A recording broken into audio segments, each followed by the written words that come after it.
प्यारे बच्चों, आज ये वर्कशीट नंबर 39 लेके आए हैं जो कि आपको 2 अक्टूबर को मिली है। ये है कार्बन एंड इट्स कंपाउंड्स के बारे में फिर से, और इसके अंदर हम आज बात करेंगे saturated and unsaturated carbon compounds के बारे में। As the name suggest saturated, it means it is saturate, means it इसमें सारे के सारे जो कार्बन है they are all bonded with single bonds होंगे। यहाँ पे कैसे बॉन्ड्स हैं? सिंगल।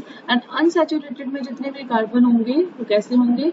वो उसमें सिंगल बॉन्ड तो हो ही सकते हैं, लेकिन साथ के साथ they would be any double bond और ट्रिपल बॉन्ड। जिस हाइड्रोकार्बन में क्या होगा, डबल और ट्रिपल बॉन्ड हो जाएंगे साथ में, तो वहां पर क्या हो जाएंगे? वो अनसैचुरेटेड। अब आप बोलोगे मैम हाइड्रोकार्बन क्या होते हैं? ठीक है, तो हाइड्रोकार्बन एक ऐसे मॉलिक्यूल्स हैं, जैसा कि नेम सजेस्ट कर रही है, इसके अंदर क्या चीजें हैं? Hydrogen and carbon. हाइड्रोजन और कार्बन जिसके अंदर होते हैं और एक दूसरे के साथ बॉन्डेड होते हैं, तो उनको क्या बोलते हैं? हाइड्रोकार्बन्स। और ऐसे दो टाइप्स के बताए मैंने आपको। One is having single bond only, they are called saturated hydrocarbons, and another one which are having any one or two or many multiple double or triple bonds, then they are called as unsaturated hydrocarbons. The formula for saturated hydrocarbons is CnH2n plus 2, and जो formula unsaturated hydrocarbons के लिए है उसके अंदर भी आगे दो parts हैं, जैसे कि यहाँ पर हमने देखा डबल और ट्रिपल। तो डबल के लिए हमारे पास है CnH2n, this is for double bond, and CnH2n minus 2, that is for triple bond. Okay, and this was for single bond only. Okay, so हम ये इनका जनरल फॉर्मूला है। Here you can see in the word the letters are represented in red letters which are in, ein. You can see here in, ins and eins. Saturated hydrocarbons, ऐसे saturated hydrocarbon जिनके अंदर सिर्फ single bond होता है, उनके अंदर एक suffix लगता है, दैट इज एन। सफिक्स क्या होता है? जो वर्ड के बाद में लगता है। ओके, लाइक यहाँ पर देख सकते हैं हम एग्जांपल्स, मीथेन, इथेन, प्रोपेन, सबके लास्ट में एन लगा है। That means they are all having single bonds only, and if they are having single bonds, it means they are saturated hydrocarbons, and all these fit into this general formula. Okay, now here we can see in case of alkenes, here examples are ethene, propene. Okay, these are alkenes having double bond, or these will fit into the general formula CnH2n. Now here are alkynes, and their general formula is this one, CnH2n minus 2. Then you can see the suffix here ine, that is ethyne, propyne. Okay, तो आप नाम को तोड़ के देखेंगे, इथ आइन, इथ इन, इथ एन। अगर मैं सिर्फ इथेन की और इसके बारे में बात करूं, मैं आपको यहाँ पर एक जो ग्रीन कलर करके दिखाऊंगी, इथेन, इथीन और इथाइन। अगर आप ध्यान देंगे तीनों में जो सफिक्स है अलग है, बट प्रीफिक्स इज सेम। आगे की तरफ तीनों का सेम है, इथ, इथ, इथ। यहाँ पर भी इथ है, यहाँ पर भी इथ है, यहाँ पर भी इथ है, but the suffix is different in three cases. Here it's ane, it means यहाँ सिंगल बॉन्ड है, यहाँ पर क्या है? इन यानी कि डबल बॉन्ड है, और यहाँ पर आइन यानी कि यहाँ पर क्या है? एक ट्रिपल बॉन्ड है।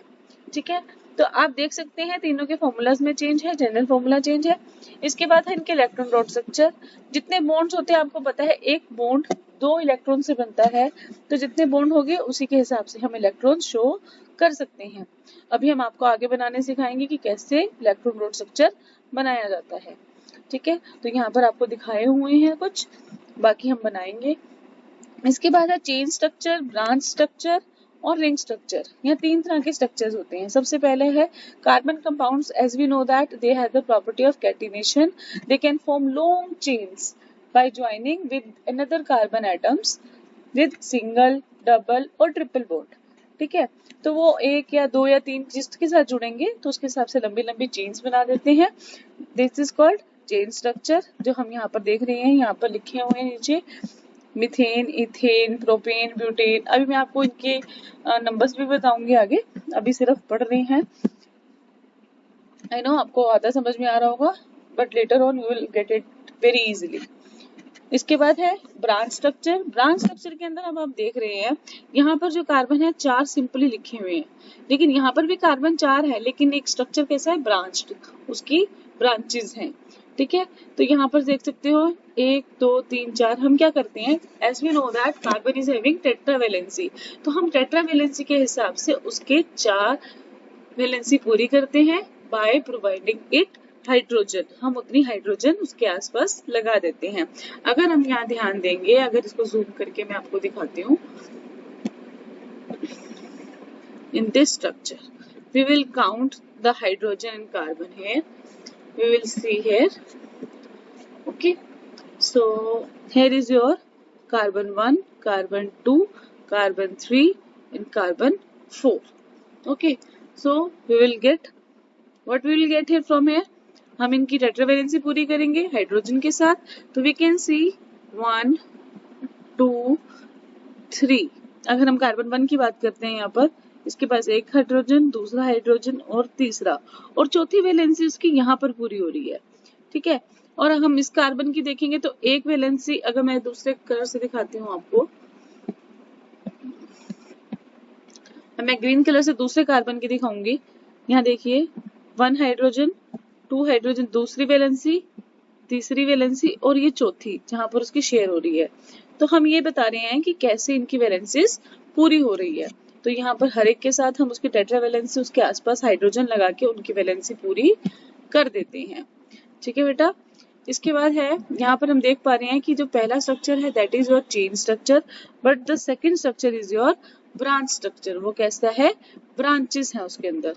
ठीक है बेटा, यहाँ पर हम देख रहे हैं this is your chain and this is your branch structure. दोनों का फॉर्मूला एक ही है C4H10, बट लेकिन दोनों देखने में अलग हैं, इसीलिए ऐसे स्ट्रक्चर्स को बोलते हैं स्ट्रक्चरल आइसोमर्स। क्या बोलते हैं, स्ट्रक्चरल आइसोमर्स, यानी कि स्ट्रक्चर ऐसे कंपाउंड जिनका मॉलिक्यूलर फॉर्मूला क्या हो, same, but they are having different structures, physical structures, they are called as structural isomers.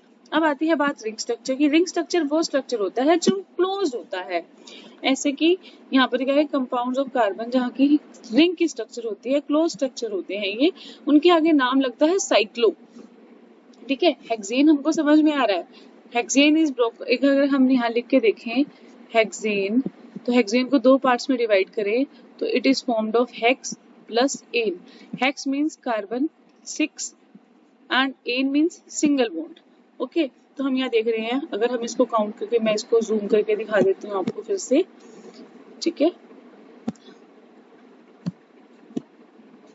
अब देखिए यहाँ पर, तो this is your carbon 1 2 3 4 5 6।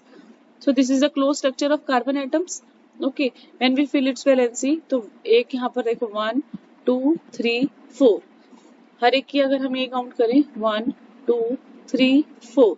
Okay, अगर इधर से काउंट करूँ 1 2 3 4। ओके, अगर मैं नेक्स्ट काउंट करूँ, सबकी काउंट करेंगे तो हम ये देख रहे हैं हमारे पास जो स्ट्रक्चर आ रहा है उसमें 2 हाइड्रोजन पर कार्बन एटम है, तो हमारा जो फॉर्मूला निकलता है, मोलिकुलर फॉर्मूला निकलता है C6H12। ओके, ये साइक्लिक स्ट्रक्चर है, इसका मोलिकुलर फॉर्मूला मैंने आपको बता दिया C6H12। ओके, तो दे कैन बी सैचुरेटेड और अनसैचुरेटेड, जैसे कि बेंजीन है दैट इज अनसैचुरेटेड। ये जो आपका जो स्ट्रक्चर है ये बहुत इंपॉर्टेंट है, बेंजीन का स्ट्रक्चर। अगर हम ध्यान से देखेंगे, इस ये स्ट्रक्चर जो है ना बेटा, यहाँ पर गलत बना के दिया हुआ है, मैं आपको बता देती हूँ, this structure is wrong here, have to provide here double bond, यहाँ डबल बॉन्ड लगेगा। ओके, तो स्ट्रक्चर इज रॉन्ग हियर, क्योंकि यहाँ पर जो होता है अल्टरनेट, जैसे मैं यहाँ पर बना के दिखाऊंगी अभी आपको, ये हेक्सागन होता है, मैं आपको थोड़ा सा इधर करके दिखाती हूँ।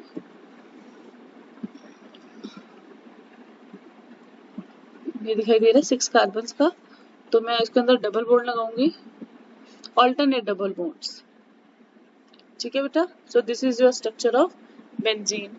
और मैं यहाँ पर इसकी हाइड्रोजन की वैलेंसी प्रूव करूंगी। अगर मैं ध्यान देती हूँ तो इसके साथ मुझे एक हाइड्रोजन लगाना है, तो यहाँ पर भी मुझे एक हाइड्रोजन लगाना है, सबके साथ एक एक हाइड्रोजन लगेगा। यहाँ पर आपको शो नहीं होगा नीचे लिखा हुआ, लेकिन मैंने लिखा है वहां पर एक हाइड्रोजन। ठीक है, सो this is your structure of benzene. Okay, so you have to correct it and write correctly in your copies. So here we are having another thing, that is your functional groups. functional groups क्या होते हैं? Hydrocarbons में जहाँ पर एक से ज्यादा hydrogens होते हैं वहां पर हम एक हाइड्रोजन को रिप्लेस करके दूसरे ग्रुप्स लगा देते हैं, जैसे कि हेलोजन्स यहाँ पर दिखे हुए हैं आपको, फ्लोरीन, क्लोरीन, ब्रोमीन, आयोडीन यहाँ पर लिखे हुए हैं। these halogens, oxygen, nitrogen, sulphur, so that valency of carbon remains satisfied, जहां पर कार्बन की वैलेंसी सेटिस्फाई हो जाए ताकि। these replacing heteroatoms, ये डिफरेंट जो एटम्स है जो रिप्लेस करते हैं हाइड्रोजन को, ये उनको एक स्पेशल टाइप की प्रॉपर्टी दे देते हैं regardless of length and nature, इसकी कोई वो नहीं है। और यहाँ पर इन जो स्पेशल प्रॉपर्टीज है उन ग्रुप्स के हिसाब से होती है, और ऐसे ग्रुप्स को बोलते हैं हम फंक्शनल ग्रुप्स। क्या बोलते हैं? Functional groups. Functional groups are present, वो रिप्लेस करते हैं हाइड्रोजन को, they replace the hydrogen from the hydrocarbons. एक भी रिप्लेस कर सकते हैं और बहुत सारे भी कर सकते हैं डिपेंडिंग अपॉन देयर नंबर्स, तो हम उनका नाम भी करते हैं आगे। तो यहाँ पर हम देख पा रहे हैं एक चार्ट दिखाया गया है, here is a chart given which shows the type of heteroatoms or functional groups. So here it is halogens, chlorine, bromine, iodine, whatever it is, we name. If we are having chlorine, then we name the chloro. If we are having bromine, then we name bromo. And in additional, if we are having iodine, we will name it ido. Okay. So these are the substitutes for hydrogen atom. Okay, substitute लगेंगे। और यहाँ पर एक oxygen के substitute 4 तरह के हैं। यहाँ पर सबसे पहले है एल्कोहल। एल्कोहल का जो सब्स्टिट्यूट है उसका जो फॉर्मूला है वो है OH। ठीक है, और एल्डिहाइड का है, इसको हम CHO बोल सकते हैं, CHO। ओके, और कीटोन को हम CO बोल सकते हैं, यहाँ दिखाई दे रहा होगा आपको। ठीक है, और कार्बोक्सिलिक को हम क्या बोल सकते हैं? COOH। तो हम इसको ऐसे भी लिख सकते हैं। ठीक है बेटा, दोनों तरीकों से लिखा जा सकता है और दोनों तरीकों से रिप्रेजेंट भी किया जा सकता है। यू हैव टू आइडेंटिफाई, और हमेशा ध्यान दीजिएगा कि जो ये 3 ग्रुप्स हैं, एल्कोहल, एल्डिहाइड और कार्बोक्सिलिक एसिड, ये टर्मिनल ग्रुप्स होते हैं, यानी कि किसी भी हाइड्रोकार्बन के या कार्बन चेन के एंड में या स्टार्टिंग में लग सकते हैं, टर्मिनल्स पे लग सकते हैं। But in case of your ketone जो होता है ये बिल्कुल भी टर्मिनल नहीं होता, it is always present in between the carbon atoms, ये हमेशा 2 कार्बन एटम्स के बीच में लगा होता है। ओके, तो ये टर्मिनल ग्रुप नहीं है। ठीक है, अब इसके बाद है, सबसे पहले मैं आपको बोलूंगी please subscribe to my YouTube channel so that I could make more and more videos for you. इसके बाद मैं आपको थोड़ा सा समझाऊंगी यहाँ पर कि कार्बन एटम्स के हिसाब से हम क्या क्या नाम देते हैं उनको। जैसे मैंने यहाँ लिख के दिया मिथेन, एक कार्बन के लिए हम बोलते हैं मिथ, 2 के लिए इत, 3 के लिए प्रोप, 4 के लिए ब्यूट, और 5 के लिए पेंट, और 6 के लिए हेक्स। और सिंगल बॉन्ड के लिए हम इन, डबल के लिए इन और आइन मैंने आपको बता दिया। यहाँ ग्रुप्स के बारे में भी बता दिया मैंने सिंपल तरीके से कि कौन सा एल्डिहाइड है। अगर हम यहाँ देखेंगे इथेन है, इथेन को अगर हम 2 पार्ट्स में डिवाइड करते हैं, it means it is divided into 2 part, that is इथ एंड एन। तो इथ का मतलब क्या है? कार्बन 2, और एन का मतलब है एक बॉन्ड। तो हम उसको क्या लिखेंगे? ऐसे 2 कार्बन बनाएंगे, उसकी वैलेंसी पूरी कर देंगे। अगर मान लीजिए हमारे पास दूसरा आता है, दैट इज योर, और मैं इसका मॉलिक्यूलर फॉर्मूला भी लिखना बता देती हूँ। यहाँ पर कार्बन काउंट करेंगे, कार्बन 2 है, ठीक है। अगर हाइड्रोजन काउंट करेंगे 1 2 3 4 5 6, तो H6। Okay, now we are having, मान लीजिए ethene. Okay, ethene again means eth और यहाँ पर सॉरी, मैं यहाँ पर इस पेन से लिख देती हूँ इथ, और ये इन। इथ मीन्स दो कार्बन, इन मीन्स डबल बॉन्ड। तो कार्बन के बीच में कौन सा बॉन्ड है? Double bond. तो यहाँ पर हम कार्बन के अंदर पहले डबल बॉन्ड बनाएंगे, दो ही कार्बन है तो उसी बीच में होंगे। तो हम देखेंगे डबल बॉन्ड के बाद यहाँ वैलेंसी पूरी करने लगेंगे। एक दो तो ऑलरेडी है इसकी। अगर हम पहले कार्बन को लेके चलते हैं, कार्बन नंबर 1 और कार्बन 2। अब कार्बन नंबर 1 की अगर हम वैलेंसी पूरी करते हैं तो दो बॉन्ड उसके पास ऑलरेडी है, इट नीड्स ओनली 2 हाइड्रोजन मोर। तो इसको 2 हाइड्रोजन और चाहिए, तो हम इसको 2 हाइड्रोजन दे देंगे। ठीक है, इसकी वैलेंसी पूरी हो गई। और यहाँ पर हम देखते हैं इसके फिर से इधर भी कार्बन नंबर 2 की भी वैलेंसी 2 हाइड्रोजन देने से पूरी हो जाती है। ठीक है, ऐसे ही मान लीजिए हमारे पास है ब्यूटाइन। ओके, मैं आपको थोड़ा सा बड़ा बना के दिखाती हूँ ताकि आप ये ना कहो कि मैडम ने छोटा सा बना के दिखा दिया। तो ब्यूटाइन, ब्यूट मीन्स ब्यूट, इसको तोड़ेंगे ब्यूट, और यहाँ पर है आइन। तो ब्यूट मीन्स कार्बन 4 और आइंस मीन्स ट्रिपल।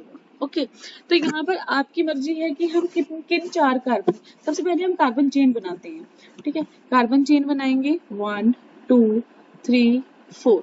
ओके, जैसे this is carbon chain, you have to put 1 triple bond in between. Triple bond लगाना है। ट्रिपल बॉन्ड हम कहाँ लगाएंगे? किसी भी कार्बन के बीच में लगा सकते हैं। ठीक है, तो हम यहाँ लगाएंगे, मान लीजिए मैंने यहीं लगा दिया, सेंटर में लगा दिया। ऐसे तो मैं इसको स्टार्टिंग में लगाने की कोशिश करूंगी ताकि मैं नाम के साथ जस्टिफाई कर सकूं। ठीक है, this is your triple bond. मैंने कहीं पर भी लगा दिया, कार्बन नंबर 1 2 के बीच में, ये 1 और 2 के बीच में हो सकता है, 3 4 के बीच में हो सकता है, 2 3 के बीच में हो सकता है, anywhere it can be. Okay, so we are putting triple bond between 1 and 2 carbon. Now I have to fulfil the valency. अगर मैं पहले नंबर वाले कार्बन के देखूं, carbon number 1, it is having 3 valent electrons, उसके पास 3 इलेक्ट्रॉन्स हैं, तो उसको एक और चाहिए। Then I will put 1 hydrogen here. Okay, now it is having 4। Here I can see carbon number 2 की वैलेंसी ऑलरेडी पूरी है, 1 1 2 3 और एक तरफ 4। ठीक है, कार्बन नंबर 3 की वैलेंसी सिर्फ 2 है, तो मुझे सिर्फ 2 और प्रोवाइड करने पड़ेंगे। कार्बन नंबर 4 के पास 1 है, तो मुझे 3 और प्रोवाइड करने पड़ेंगे। So this is how we calculate और we draw the structures. Okay, ये एक बारी में समझ में नहीं आएगा, you have to understand it in better way. I'll make video later on so that I could make more understandable. Now coming to the question answers. First of all, please do subscribe to my YouTube channel so that I could make more and more videos for you. Now draw the electron dot structure and bond structure of pentane and propene. So we are having here it is your pentane, 1 2 3, I will count 1 2 3 4 5, so pentane। तो नीचे मैंने उसका electron dot structure बना के दिखा दिया आपको। पर एक बॉन्ड के लिए 2 इलेक्ट्रॉन्स, अगर आप ध्यान से देखेंगे तो एक बॉन्ड के लिए 2 इलेक्ट्रॉन्स दिखाई दिए। फिर नेक्स्ट है आपके पास प्रोपीन। प्रोपीन के अंदर मैंने आपको स्ट्रक्चर के साथ साथ उसके इलेक्ट्रॉन डॉट स्ट्रक्चर भी दिखा दिया है। नेक्स्ट है draw the electron dot structure and bond structure of ethane and how many bonds are necessary between the 2 carbon atoms in order to satisfy their valencies। तो हमारे पास यहाँ पर इलेक्ट्रॉन डॉट स्ट्रक्चर है इथेन का, and I have made it like okay, so this is your electron dot structure भी दे दिया है। अगर हम ध्यान से देखेंगे तो I can count from here, अगर हमें कितने बॉन्ड्स की नीड है इथेन के अंदर, सिंगल बॉन्ड तो मैं यहाँ काउंट करूंगी तो 1 2 3 4 5 6 and 7। okay, so this is your 7 single bonds are required to satisfy the valency of carbon in ethane। Now coming to question number 3, write down the molecular formula of cyclopentane and draw its bond structure। so cyclopentane, cyclo means it is ring structure। okay, cyclo का मतलब क्या है? Ring structure है। Pentane means it is, मैं यहाँ पर लिख के दिखा देती हूँ, so it is cyclopentane. Cyclopentane means, cyclo means ring structure. Okay, pent means carbon कितने हैं? 5 and ane means single bond. Okay, ane means single bond, यानी कि एक ही बॉन्ड है सब में, ठीक है। तो हम यहाँ पर रिंग स्ट्रक्चर मैंने आपको बना के दिखाया हुआ है। I will name it carbon 1 2 3 4 and 5। Okay, this is your carbon 5 structure और इसका मॉलिक्यूलर फॉर्मूला मैंने यहाँ लिख के दिखा दिया है। This is your structural formula that I have drawn. So this is your question number 3 I have did. Now question number 4, that is differentiate between saturated and unsaturated hydrocarbons. You can write it from here only. Okay, so this is your answer number 4. Now coming to question number last 5, that is what are functional groups and what is a functional group of alcohol and aldehyde. So you can write it from here. These are the functional definition of functional groups is your answer number 5. And here we can see that your alcohol is having OH and aldehyde is having CHO. So this is the answer number 5 only. So this was your worksheet. Okay, I know it's been like बहुत बड़ी video बन जाएगी अगर मैं आपको ये और समझाने लगूंगी. I'll make another video to make it understandable. Okay, so till then stay happy and stay alive.